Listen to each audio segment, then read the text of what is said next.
días tengan todos ustedes en el nombre del Padre, del Hijo y del Espíritu Santo. Amén. Vamos a reflexionar sobre el Evangelio de San Lucas capítulo 9, versículos 18 al 22. Un día en que Jesús, acompañado de sus discípulos, había ido a un lugar solitario para orar, les preguntó: ¿quién dice la gente que soy yo? Ellos contestaron: unos dicen que eres Juan el Bautista, otros que Elías y otros alguno de los antiguos profetas que ha resucitado. Y él les dijo: ¿y ustedes quién dicen que soy yo? Respondió Pedro: el Mesías de Dios.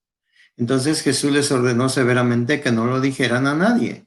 Después les dijo: es necesario que el Hijo del Hombre sufra mucho, que sea rechazado por los ancianos, los sumos sacerdotes y los escribas, que sea entregado a la muerte y que resucite al tercer día.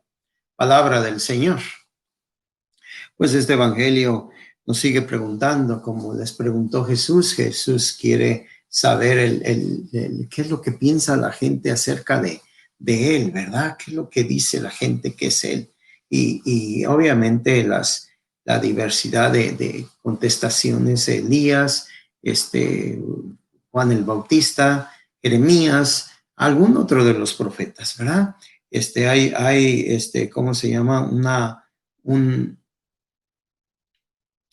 Una idea general, pero no precisa acerca de quién es Jesús, ¿verdad?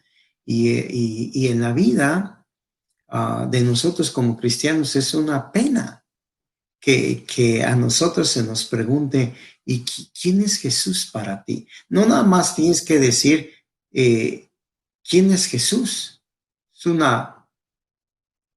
Vas a definir a la persona de Jesús.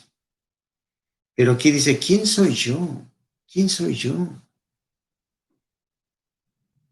¿Quién es Jesús para ti? Para las personas que habían escuchado hablar de Jesús, dan unas ideas diversas acerca de la identidad de Jesús, el origen de Jesús.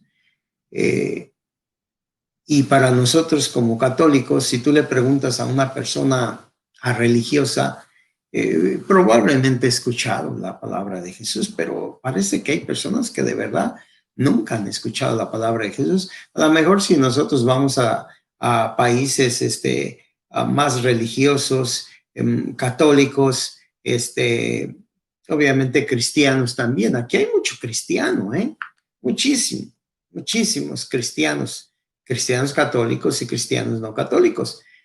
Pero mucha gente desconoce totalmente la persona de Jesús, porque aquí esta es una tierra de misión, especialmente en el estado de Washington, donde la práctica de la religión es pequeñita. Entonces, hay mucha gente que totalmente desconoce la persona de Jesús. Pero para nosotros no es así. Pero nosotros tenemos que saber contestar.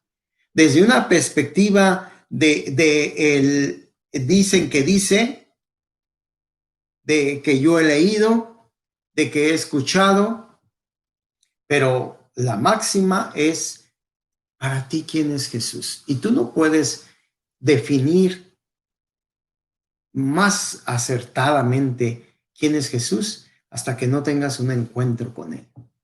Pedro nos dice, es el que levanta la mano, dice: tú eres el Mesías de Dios. San Lucas, ¿eh? Otros evangelistas dicen: tú eres el Santo de Dios, tú eres el que tenía que venir al mundo. En este pasaje de San Lucas dice: tú eres el Mesías de Dios, el ungido, el llamado de Dios. Para ti, ¿quién es Jesús? No, pues es lo mismo que dice. Está bien. Lo reconoces a Jesús, que es el llamado de Dios, el Salvador del mundo, el Rey de Reyes, el Señor de Señores, sí. Y has tenido un encuentro con él para que puedas hablar particularidades de Jesús. Particularidades de Jesús. Pedro dice la experiencia que tiene con Jesús. No nada más Pedro ha estudiado la palabra de Dios, la Torah, y sabe que hay que esperar al Mesías, hay que esperar la liberación del pueblo hebreo de manos de la opresión. Sí, él sabe eso. Y cuando empieza a tener esta experiencia con Jesús, dice, Él es, por su experiencia personal. Lo corrobora lo que ha leído en la Biblia, ha leído la palabra de Dios y entonces tiene la experiencia con Jesús y dice, Él es el Hijo de Dios, Él es el Salvador del mundo. Y entonces tú también puedes decir eso si tú tienes una experiencia con Él. ¿Quién es Jesús? Es el Hijo de Dios. Es la segunda persona de la Santísima Trinidad.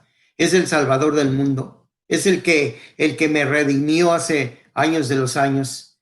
Es el camino, la verdad y la vida. Es el que me conforta, es el que me ilumina. Es mi Señor, es mi Dios, es mi todo. Y entonces partimos de que tú estás hablando de una experiencia, una vivencia. Y aquí Jesús les dice, no lo digan todavía. ¿Por qué? Porque no ha llegado el momento.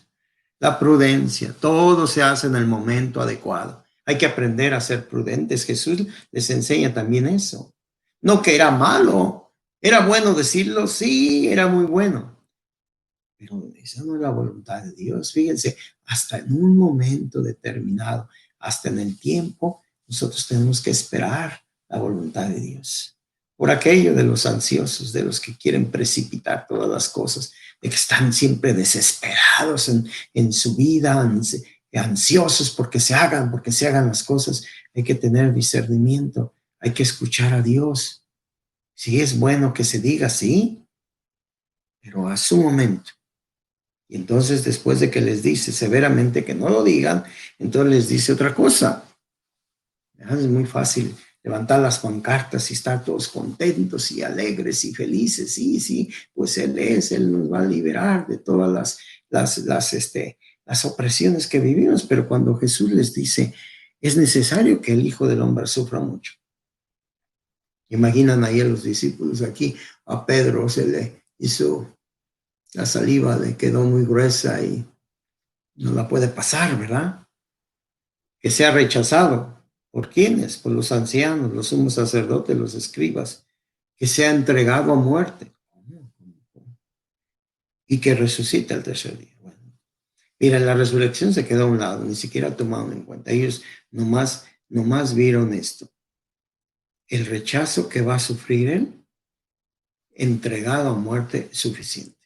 En otro pasaje de la Biblia, en Mateo vamos a ver que cuando esta revelación que tiene Pedro que dice tú eres el Mesías de Dios, es una revelación del Espíritu Santo. Él lo ilumina, el Espíritu Santo, para decir esto. En este pasaje no se menciona. En Mateo 16 sí se menciona. Entonces dice que después de que Jesús dice eso, Pedro se queda consternado y entonces lo lleva a un lado. Jesús dice, no, a ti eso no te va a pasar. ¿Se acuerdan de ese pasaje? Y entonces le dice Jesús, aléjate de mí, Satanás, porque tú piensas como los hombres, sino como Dios. Tú no quieres que se haga la voluntad de Dios, porque tienes miedo a sufrir, porque tú no entiendes el miedo. Tú no sabes que a través del miedo Dios puede encontrar abundancia de gracia.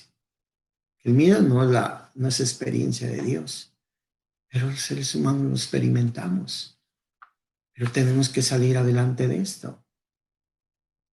Entonces, nosotros sí sabemos que resucitó. Los apóstoles aquí era algo que iba a pasar, pero nosotros estamos hablando de algo que ya pasó.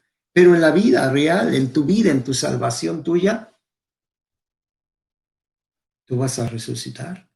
¿Para dónde? ¿Para la vida eterna o para la condenación? Vamos a seguir trabajando para reconocer y para vivir en torno a la voluntad de Cristo.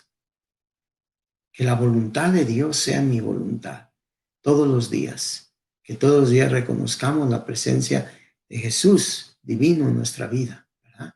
Que nos fortalezca y que cuando enfrentamos problemas serios en nuestra vida, problemas de enfermedad, problemas de muerte, problemas de de abandono, de traición, de todo esto, sigamos firmes, porque Jesús quiere que nosotros entendamos perfectamente que si nosotros aceptamos las advenidades que tenemos, las tristezas que tenemos, las adversidades que tenemos, si nosotros podemos poner a Jesús ahí en el centro de nuestra vida, Él nos va a llevar a la resurrección, es decir, a la paz verdadera. Que el Señor les bendiga.